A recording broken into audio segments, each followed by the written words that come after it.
Shalom, selamat pagi jemaat dikasih Tuhan. Kembali kita berjumpa dalam renungan pagi. Mari pagi ini kembali saya mengajak kita semua untuk merenungkan firman Tuhan.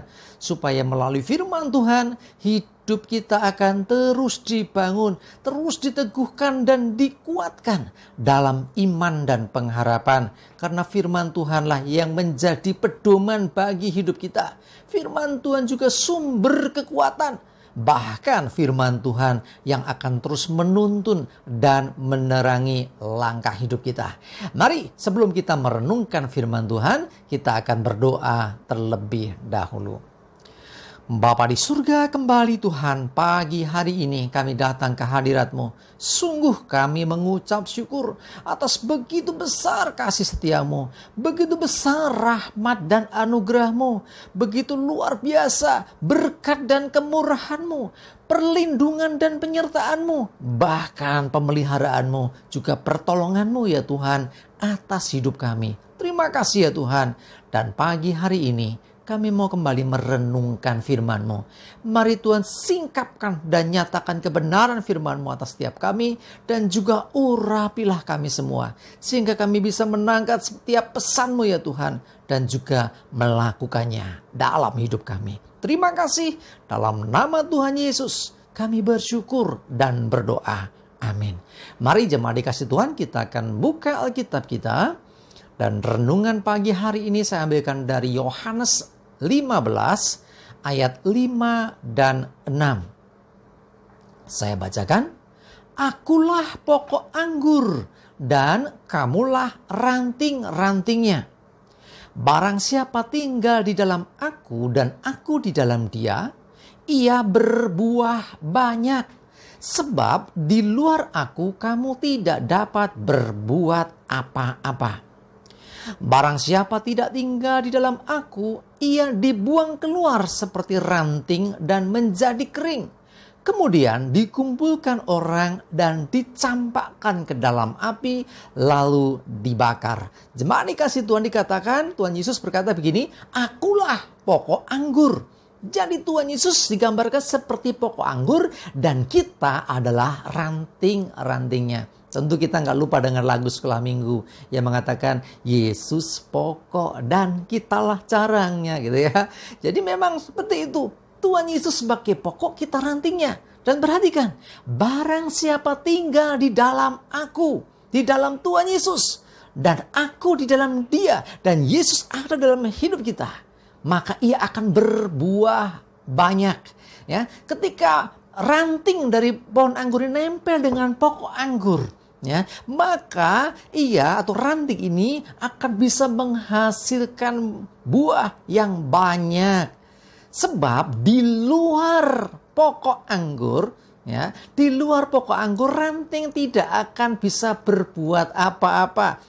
Boro-boro berbuah, ya. Hidup saja tidak, ya. Dikatakan sebab di luar aku kamu tidak dapat berbuat apa-apa. Jadi menjadi catatan buat kita bahwa tinggal pada pokok anggur itu adalah keharusan bagi kita. Ya, artinya kita sebagai orang percaya seperti ranting seperti ranting dari pohon anggur ini, kita harus terus nempel di dalam pokok itu sehingga kita tinggal dalam Tuhan dan Tuhan ada dalam kita. Sebab ya, barang siapa tidak tinggal di dalam aku, di dalam Tuhan, kalau ranting tidak tinggal dalam pokok atau tidak nempel dengan pokok, ia akan dibuang keluar seperti ranting dan menjadi kering.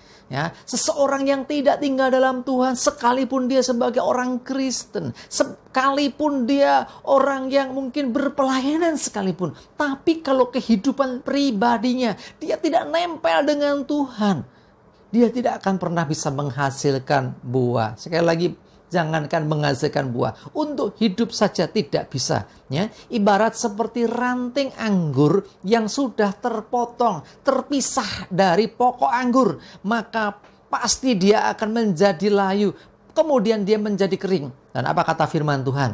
Ya, ia akan dikumpulkan orang dan dicampakkan ke dalam api, lalu dibakar.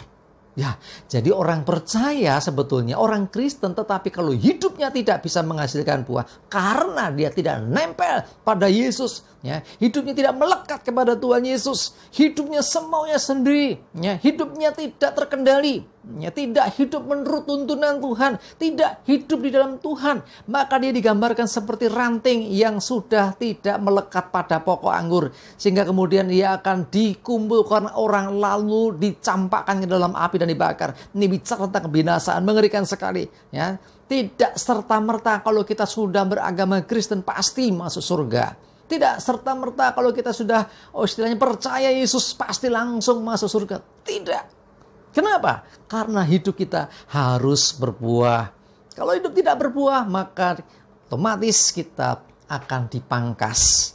Ya, jadi mari kita hasilkan buah yang baik. Bagaimana supaya bisa menghasilkan buah yang banyak? Kita harus kuat melekat kepada pokok anggur. Mari hidup melekat kepada Tuhan Yesus. Opo-opo mengandalkan Tuhan. Dalam segala hal, andalkan Tuhan Yesus. Hidup di dalam Tuhan Yesus. Hidup mengikuti pimpinan Tuhan Yesus. Maka hidup kita akan menghasilkan buah yang lebat, buah yang banyak. Nah, ketika kita menghasilkan buah yang banyak, maka hidup kita itu memuliakan Tuhan. Jadi, bukan daun yang lebat. Ya, sekalipun tanaman anggur, tetapi kalau hanya daunnya yang lebat, maka dia tidak layak di hadapan Tuhan. Sang pemilik kebun anggur, sang pemilik tanaman anggur ini. Ya, jadi kita adalah ranting-ranting dari pokok anggur. Mari kita hasilkan buah-buah. Nah, bagaimana bisa menghasilkan buah? Kuncinya adalah kita selalu melekat di dalam Tuhan Yesus. Mari terus bangun hubungan supaya kita melekat dengan Tuhan. Melalui setiap doa-doa kita, melalui setiap perenungan firman Tuhan, melalui setiap pujian dan penyembahan, melalui setiap tindakan kita. Ingat, ya, jadi kalau kita merenungkan firman Tuhan, jangan berhenti hanya merenungkan, tetapi bertindaklah sesuai dengan apa yang dikatakan firman Tuhan itu, sehingga hidup kita akan menghasilkan buah dan Tuhan disukakan dengan itu. Ialah kemuliaan hanya bagi nama Tuhan. Amin. Kita berdoa. Bapa di surga, terima kasih Tuhan, kami bersyukur untuk firman-Mu pagi ini Tuhan, yang mengajarkan kami untuk kami hidup selalu melekat di dalam Tuhan Yesus. Karena kami tahu dengan kami melekat kepada Tuhan, maka hidup kami akan bisa menghasilkan buah yang lebat. Terima kasih ya Tuhan, biarlah seperti ranting yang melekat kepada pokok anggur, demikianlah hidup kami di hadapan-Mu, sehingga hidup kami menghasilkan buah, dan melalui itu semua nama Tuhan dipermuliakan. Terima kasih ya Tuhan, kami mengucap syukur, kami serahkan hidup kami hari ini terus dalam pimpinan Tuhan, dan jauhkan segala celaka dan mara bahaya. Biarlah damai sejahtera dan berkat Tuhan menyertai kami semua. Dalam nama Tuhan Yesus kami bersyukur dan berdoa. Amin.